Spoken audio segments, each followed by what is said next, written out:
You ever play a game that feels totally broken, but somehow it's still incredible? That's Dragon's Dogma.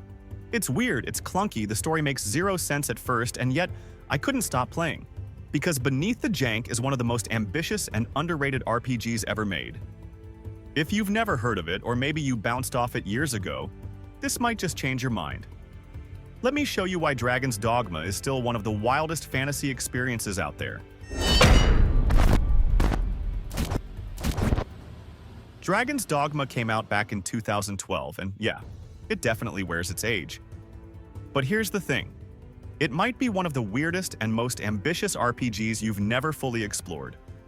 On the surface, it looks like your typical third-person action game.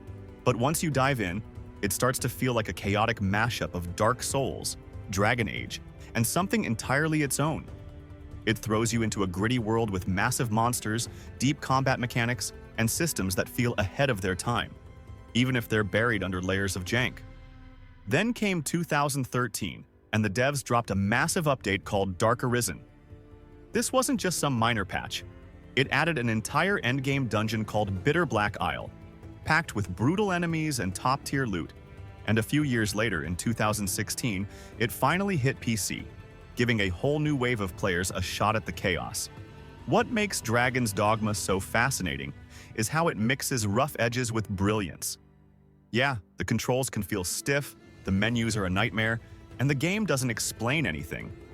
But beneath all that, there's this insane freedom, climbing giant monsters, customizing your own party, switching classes on the fly, and exploring a world that constantly surprises you. The story in Dragon's Dogma kicks off with a dragon showing up, destroying everything, and then casually ripping your heart out. No big deal, right? But instead of dying, you get back up, literally heartless, and become something called an Arisen. And from that moment on, you're locked into a strange fate that keeps pulling you deeper into a world full of mystery, monsters, and unanswered questions. What starts as a basic go-kill-the-dragon quest turns into something way more complicated. You slowly uncover that this whole cycle of the dragon and the Arisen has happened before, and it'll keep happening again. You're not just a hero, you're part of a system you barely understand. And the more you dig, the more the game starts to reveal its darker, more philosophical layers. But let's be real. The way the story is told? Kind of a mess. You'll spend a good chunk of the game doing random fetch quests, talking to stiff NPCs, and wondering if there's even a point. It's scattered, unfocused, and honestly hard to care about at first. Most of the early game feels like you're running pointless errands for clueless NPCs. Stuff happens, but it's not always clear why it matters. But then, near the end, everything clicks.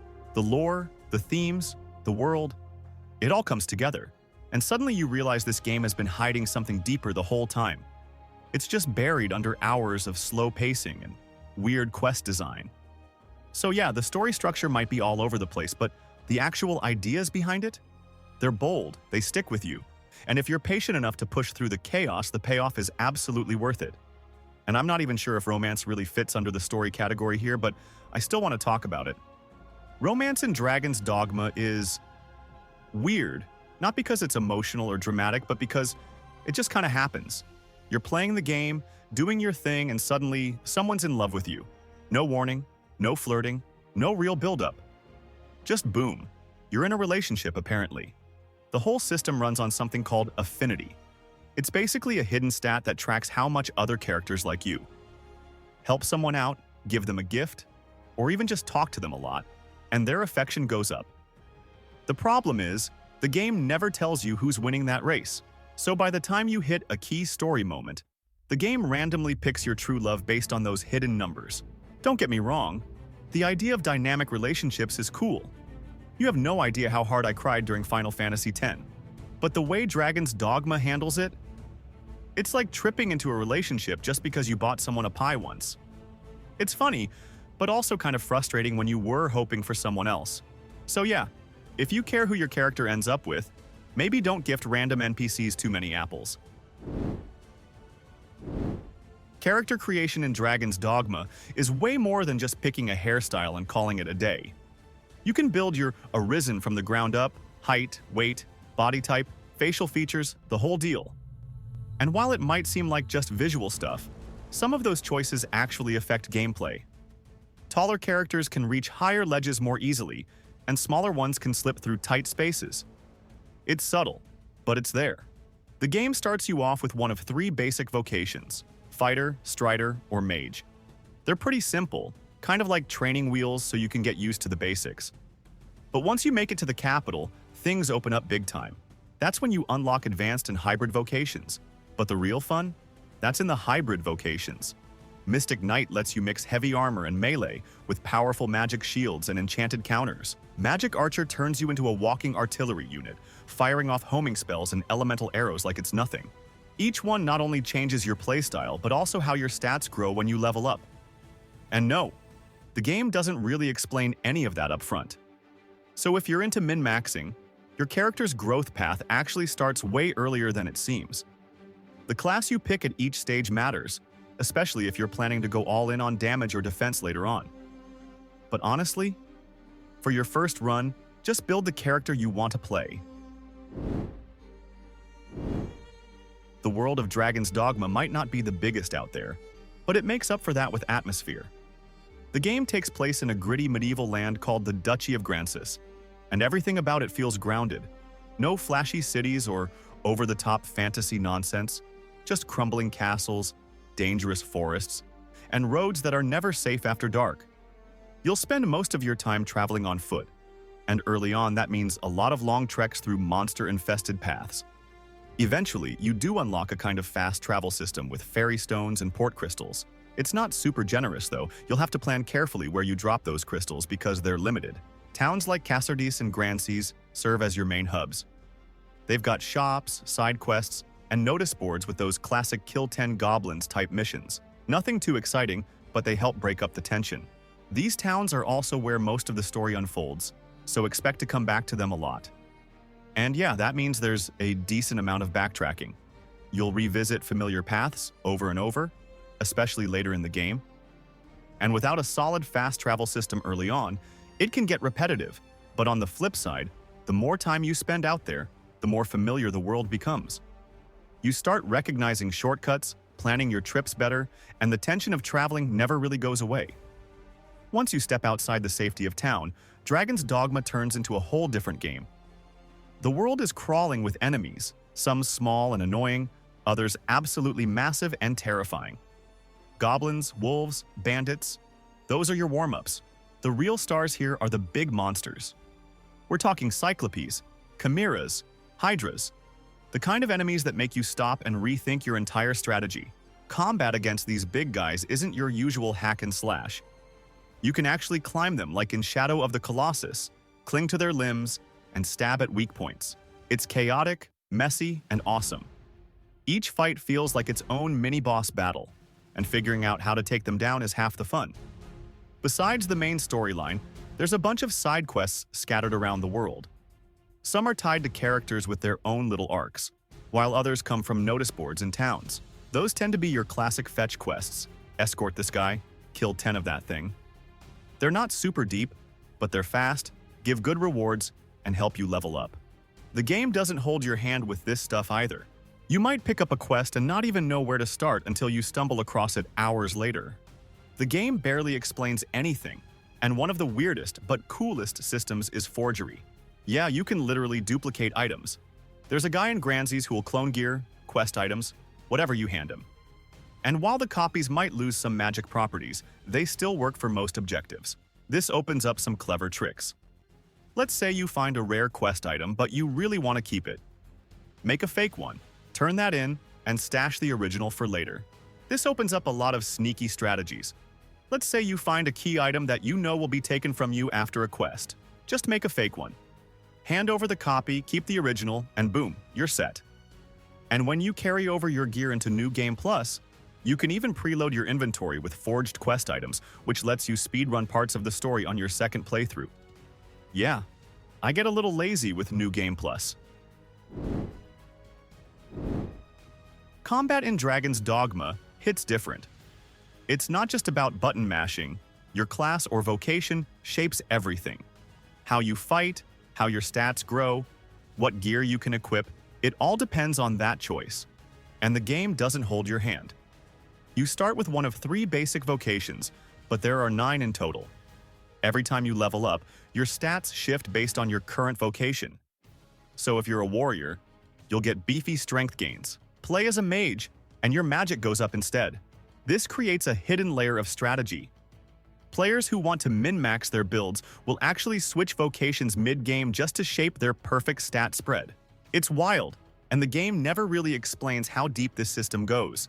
Each vocation also has its own rank, and leveling it up unlocks new skills and passive buffs called augments. You earn these just by using the class in battle. And once you unlock an augment, you can carry it over to any other class. So even if you're not sticking with a vocation, it still pays off to try them all. Gear is locked to your vocation too. No, a sorcerer can't just throw on some heavy armor and grab a greatsword. Fights in Dragon's Dogma start simple. Wolves, goblins, bandits, the usual. But then the game throws a cyclops at you, or a chimera, or a griffin that grabs your party and flies off mid-battle. And that's when the real fun begins.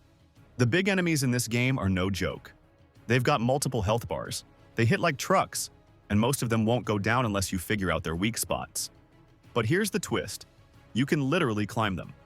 You latch onto their legs, scale up their backs, and start stabbing them in the face while they're trying to shake you off. It's chaotic, it's exhausting, and it's insanely fun. These fights are more than just stat checks. They're puzzles. You'll learn through trial and error what works and what doesn't. And depending on your vocation, your approach changes completely. Melee characters have to get up close, which is risky and stamina draining. Ranged classes, they can just sit back and snipe the eye of a cyclops from a cliff. And, yeah, by late game, archers and mages definitely have the edge, just because reaching weak points with a sword gets harder the bigger the monsters get. But that's part of the learning curve. You mess up, you adapt, you evolve. You start the game struggling with wolves, and by the end you're climbing dragons like a pro, launching lightning storms or firing explosive arrows mid-air. Real quick, if you're enjoying the video, don't forget to hit that like button and subscribe to the channel. And if you want to go the extra mile to support what I do here, consider becoming a channel member. It seriously helps a lot. Thanks for being here, and back to the video. If there's one thing that really sets Dragon's Dogma apart from other RPGs, it's the pawn system. Pawns aren't exactly human, and the game never fully explains what they are, but they're loyal, skilled, and completely dedicated to following your lead as the Arisen. You get to create your own main pawn from scratch, just like your character. You pick their appearance, class, skills. You build them to complement your playstyle. Want a tank to hold the line while you cast spells? Done. Need a healer who keeps you alive while you climb a griffin's back? Easy. It's like having a custom-built co-op partner who never complains. But it doesn't stop there. You can also recruit 2 extra pawns to round out your party. These ones come from other players online, which is where things get really cool. See, pawns actually remember what they've done in other worlds. So if a borrowed pawn has already completed a quest in someone else's game, they might give you hints or even lead you straight to the objective. It's like hiring a guide who's already been through the area. Even crazier, pawns actually learn from your behavior. If you tend to fight aggressively, they'll start doing the same. If you hang back and snipe enemies, they'll adjust their tactics. It feels like they're watching you and adapting, which honestly, is wild for a system that launched over a decade ago. You can also change your pawn's class, gear, and skills anytime, making them feel like a second version of your character. It's one of the most creative AI systems in any RPG, and for some reason, almost no other game has tried to copy it. But if you thought the base game of Dragon's Dogma was tough, wait until you step foot on Bitter Black Isle. This place is pure endgame content, dark, brutal, and packed with enemies that make everything before it feel like a warm-up. It dropped with the Dark Arisen update and comes bundled with the game these days, so you've probably got access to it whether you know it or not. And if you love the combat in this game, this place is where you push it to the limit. Bitter Black Isle is basically a brutal dungeon crawl. No map, no hand-holding, and no mercy. It's packed with some of the toughest enemies in the game, including variants that don't show up anywhere else. You'll run into nightmare creatures, insane boss fights, and loot that makes everything from the base game look like beginner gear. The vibe here is darker, more intense, and honestly, kinda creepy. You'll feel the pressure from the moment you step off the boat. It's made for high-level characters, so if you show up unprepared, you're gonna get wrecked fast. But if you can handle it, the rewards are absolutely worth it. What's interesting is that Bitter Black Isle also expands on the game's lore. There are bits and pieces of story hidden in this place. Things that hint at the bigger picture behind the world, the cycle, and the nature of the Arisen. And yeah, it's a little frustrating that some of the most intriguing story content is locked behind this insanely difficult area. A lot of players probably never even see it. But for those who do, it adds another layer of depth to a world that already feels mysterious and unfinished. Bitter Black Isle isn't for everyone, but if you're hooked on the gameplay, it's the ultimate test of everything you've learned. It's tough, it's rewarding, and it's a perfect way to close out your journey in Dragon's Dogma. Let's talk about the sound and music because Dragon's Dogma absolutely nails it. The second the game boots up, that opening theme hits, and you already know you're in for something different. It's dramatic, weirdly epic, and honestly kind of iconic. And the soundtrack doesn't stop there. From quiet villages to massive boss battles, the music constantly shifts to match the mood. The game knows exactly when to go big, with choirs, pounding drums, and sweeping orchestras, and when to dial it way down. And the sound design? Ridiculously good. Swords clash with weight, spells crackle and echo, arrows zip past you with that satisfying noise. And the creatures? They don't just growl, they roar, hiss, scream. Even the undead let out these creepy, bone-chilling groans that make your skin crawl. And despite most characters not getting a ton of screen time, the voice acting delivers. It's subtle, well-cast, and fits the medieval tone perfectly. Dragon's Dogma is one of those games that sticks with you, not because it's perfect, but because it's bold. Combat in Dragon's Dogma is an absolute highlight. It's raw, it's physical, and yeah, sometimes clunky, but it gives you this sense of control and weight that most RPGs don't. Climbing monsters, targeting weak points, experimenting with different classes, it all just feels good. Even when the game frustrates you, the combat keeps pulling you back in. Then there's the pawn system. Honestly, it's genius. Building your own AI companion, watching them learn from your actions and sharing them online with other players, it adds a layer of connection and creativity most games don't even come close to. It's wild that more RPGs haven't stolen this idea by now. But Dragon's Dogma definitely has issues. The menus are a mess and nothing makes sense at first. You can't equip gear directly from your inventory, which is just annoying. Stuff is hidden behind awkward keybeans, and important systems like crafting or affinity are barely explained, if at all. It feels like the devs just expected you to figure everything out on your own, which would be fine if the UI wasn't working against you the entire time. Also, the world, while cool, starts to feel a little too familiar after a while. There's a lot of backtracking, especially if you're not teleporting everywhere. Bitter Black Isle helps freshen things up, but outside of that, you'll find yourself revisiting the same roads and caves more often than you'd like. So here's the big question. Is Dragon's Dogma worth playing today? Honestly, yeah. Especially if you can grab it on sale, which happens a lot. Sometimes you'll see it drop to just a few bucks, and for that price, it's a steal. Even at full price, you're looking at a game that can easily give you 60 to 100 hours of content if you dive deep. The main story alone is worth the ride. It starts slow, sure, but once it picks up and everything starts connecting, it really sticks with you. And the gameplay? That's the real hook. The combat, the vocations, the pawn system, the wild boss fights, all of it adds up to something weird and awesome. Even when the game is frustrating, it's never boring. As for Bitter Black Isle, it's not for everyone. It's brutal, unforgiving, and best saved for when you've mastered the base game. But if you're the kind of player who loves a challenge and wants the best gear in the game, it's there waiting for you. So what about you? Have you ever played Dragon's Dogma, or are you thinking about diving in for the first time? Drop your thoughts in the comments. I'd love to hear your take. If you enjoyed the video, don't forget to hit that like button, subscribe to the channel, and ring the bell so you don't miss the next one. Thanks for sticking around till the end. Seriously, You're the real MVP. See you in the next one.